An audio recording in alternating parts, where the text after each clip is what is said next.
Hello, cruel world. My name is Dr. Sohom. I'm a consultant forensic psychiatrist. I assess mentally disordered offenders for a living so that you don't have to. So as I'm sure you know, the Johnny Depp AmberHeard defamation case has finally settled. This is a reaction video to the statements that AmberHeard made after the case. I'm going to get straight into the video and I'm going to tell you a bit of background about the case, my thoughts on her statements overall, and crucially, whether her statements are in any way indicative of her diagnoses of borderline personality disorder and narcissistic personality disorder. So I'll answer all those questions. Let's get straight into the video.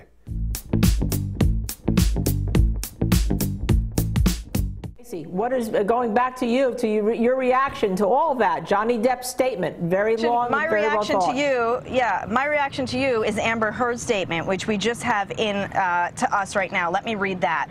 The disappointment I feel today is beyond words. I'm heartbroken that the mountain of evidence still was not enough to stand up to the disproportionate power, influence, and sway of my ex-husband. Right, just to put this into context, so as you probably know, the 6-week trial ended very recently. After about 12 hours of deliberation over 3 days, a jury awarded Johnny Depp £10 million in compensatory damage and a further £5 million in punitive damage over AmberHeard's 2018 Washington Post, where she identified herself as a domestic abuse survivor.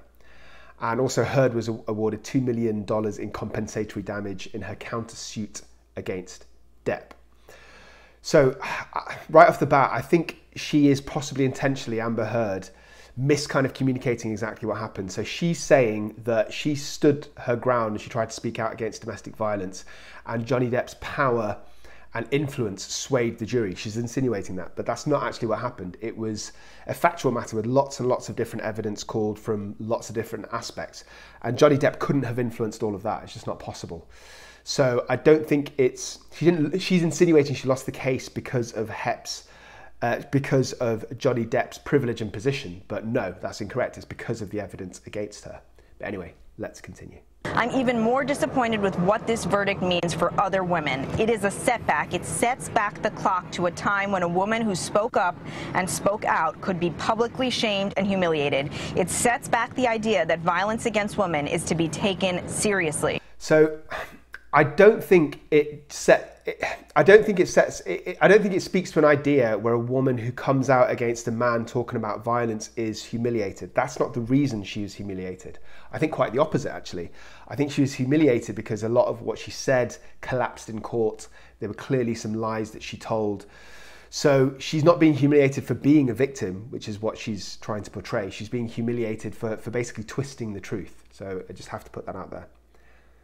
Continue. She goes on to say, I believe Johnny's attorney succeeded in getting the jury to overlook the key issue of freedom of speech and ignore evidence that was so conclusive that he won in the UK. I'm sad I lost this case, but I am sadder still that I seem to have lost a right that I thought I had as an American to speak freely and openly. Right, so I'm sure if somebody knows more about this than I do, you can correct me in the comments, but I'm not an expert psychiatrist, but I'm not an expert lawyer, and I'm not an expert in American law. But my understanding is that freedom of speech is about being able to have a platform where you can give an opinion and you're allowed to give that opinion without being oppressed.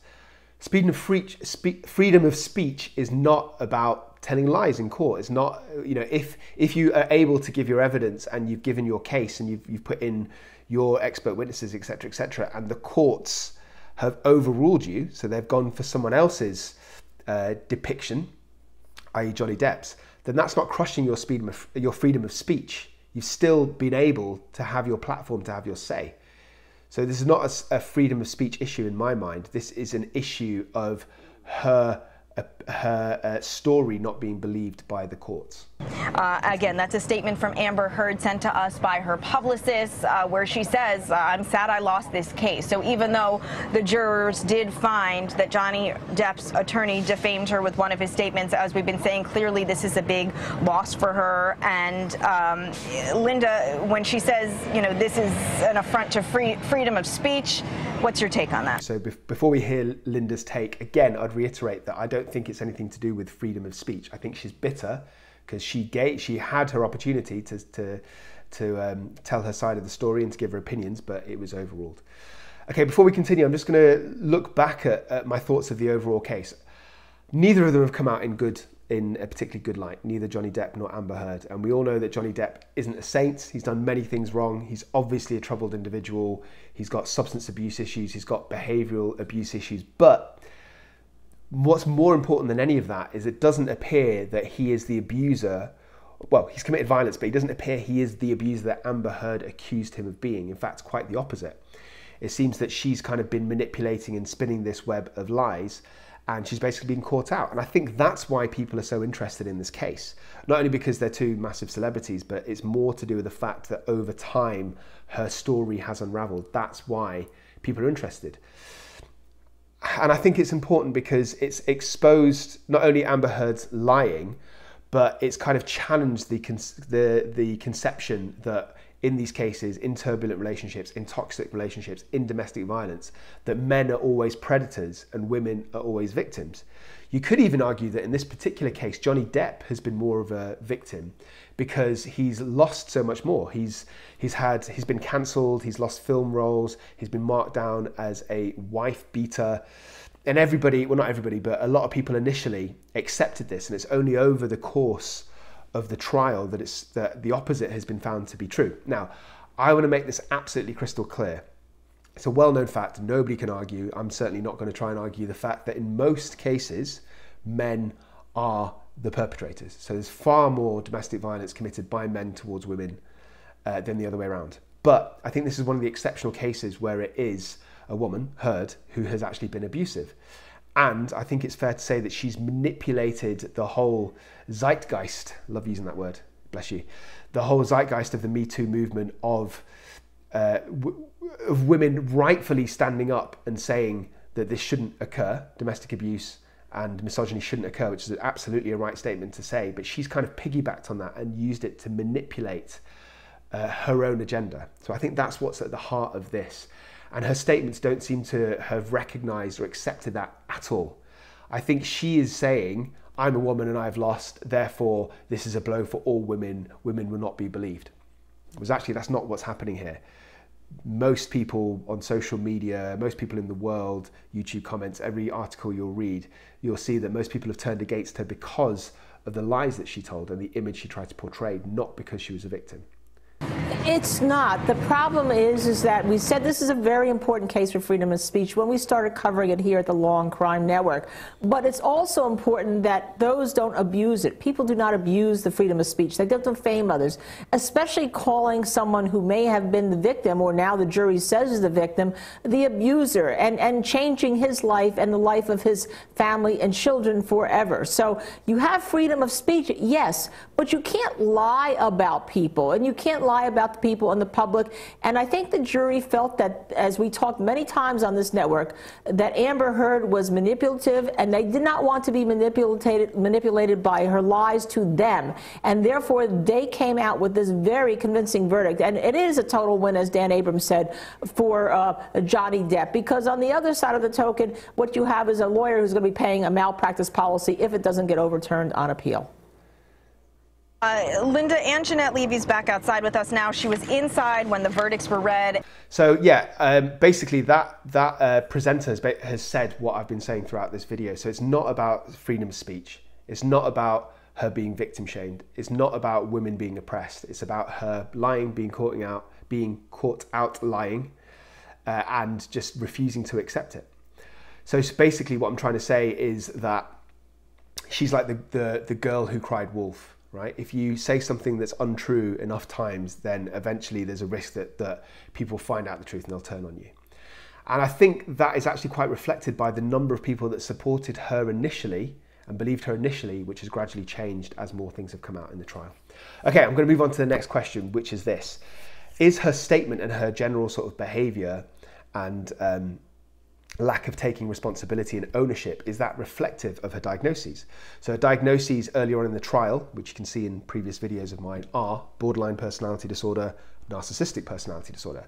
I'll give you a 1-minute summary of each of those, then I'll answer that question. So people with borderline personality disorder, otherwise known as emotionally unstable personality disorder, typically they have self-injurious behaviour, self-harming or suicide attempts. They often hate to accept any abandonments. They have this fear of separation or abandonment, which can actually keep them in toxic relationships, which could be at play to a degree in this case. They tend to have mood swings, tend to be irritable.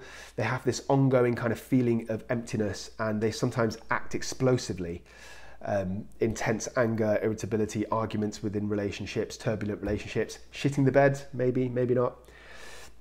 And people with histrionic personality disorder are histrionic, so they're very exhibitionist. They want to be the center of attention all the time. They constantly seek reassurance or approval, and they have this kind of excessive sensibility to criticism or disapproval. So they get very hyped up if they feel they're being insulted. Nobody likes to be insulted, but somebody with histrionic personality disorder, that defines their personality. And they have this unwillingness to change. So sorry, I think I said she had narcissistic personality disorder. Apologies, I got that wrong. I meant histrionic personality disorder. So for me, her statements and her attitude is broadly in keeping possibly with borderline, but it's certainly not one of the key features of borderline personality disorder. Instead, it's all those things I mentioned before. However, I would say that I think that AmberHeard's statement and reluctance to take responsibility is absolutely very much in keeping with histrionic personality disorder. So she's shown an unwillingness to change, an unwillingness to accept the outcome, and an excessive sensitivity to criticism. So instead of acknowledging that all these people are not believing her as an indication that she's been caught out, she's playing herself once again as the victim. So those are my thoughts on this case, and specifically AmberHeard's statements at the end of this case when she's talked about her own verdict. She's called it a setback for women. I don't think that's fair. In fact, I think the opposite. I think there's so many women who are stuck in these turbulent and violent relationships that it's actually kind of an insult to them, and it throws shade on their cause by her misappropriating this for her own needs. The final thing I'd like to say, sorry about this, but it does look like Johnny has achieved herd immunity. If you're interested in this kind of thing, you should go and check out some of my other videos on my channel, A Psych for Sore Minds. I've done quite a few videos on this case. I've talked in more detail about these diagnoses of histrionic personality disorder, borderline personality disorder, what I think about the appropriateness of diagnosing AmberHeard with those things, what I think about some of the expert witness testimony, which we've heard in this case. Some of it has been pretty good. Some of it, specifically Dr. Spiegel, who is a consultant forensic psychiatrist like myself, I thought was terrible, really poor quality. I've even done a video on AmberHeard doing a little doo-doo in Johnny Depp's bed and my thoughts about the psychoanalysis of this. My channel has lots of high-profile cases like Jimmy Savile. I've done a psychoanalysis of Tommy Robinson, Boris Johnson, all these kind of people. There's something for everybody on my channel. Go chickadee, check it out. That's all I have to say. Hope you have a blessed day. Buy my goddamn book. Take care of yourself, stay euthymic, and do not forget, I love you.